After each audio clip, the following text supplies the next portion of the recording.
Hi குட்டீஸ். இன்னைக்கு என்ன ஸ்டோரின்னு பாப்போமா? கை மேல் பலன் கிடைத்தது. அரசன் ஒருவன் சகுனங்களில் ஆழ்ந்த நம்பிக்கை உடையவனாக இருந்தான். அரண்மனை ஜோதிடர் இந்த நம்பிக்கை மேல் குளிர் காய்ந்து கொண்டிருந்தார். ஒரு நாள் ஜோதிடர், அரசே, அதிகாலை எழுந்தவுடன் 2 காக்கைகளை ஒன்றாக பார்த்தால் நாள் சிறக்கும் என்றார். மன்னன் சேவகனை அழைத்து காலையில் எங்கேயாவது 2 காக்கைகள் தென்பட்டால் சொல் என்று கட்டளையிட்டான். சேவகன் தினமும் பொழுது விடியும் முன்பே தெருவிற்கு சென்று விடுவான். ஒரு நாள் அரண்மனைக்கு பக்கத்து தெருவில் 2 காக்கைகள் ஒன்றாக அமர்ந்திருப்பதை கண்டான். அடடா, நல்ல சகுனம்! இன்று மன்னர் நமக்கு நிச்சயம் பதவி உயர்வு கொடுப்பார் என்று மகிழ்ச்சியுடன் மன்னரிடம் விபரம் சொன்னான். இதை கேட்ட மன்னன் சேவகனுடன் அந்த இடத்திற்கு சென்றான். அதற்குள் அந்த காக்கைகள் போய்விட்டது.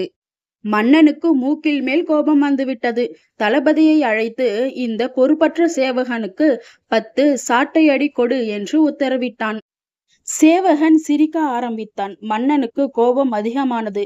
ஏன் சிரிக்கிறாய் என்று சொல்லாவிட்டால் இன்னமும் 10 சாட்டையடி என்று உரும்பினான். சேவகன் சொன்னான், மகா மன்னரே, இன்று நான் மட்டும்தான் அதிகாலையில் 2 காக்கைகளை பார்த்தேன். கைமேல் பலன் கிடைத்து விட்டது அல்லவா என்றான். மன்னருக்கு அப்பொழுதுதான் சகுனம் பார்ப்பது தவறென்று உரைத்தது.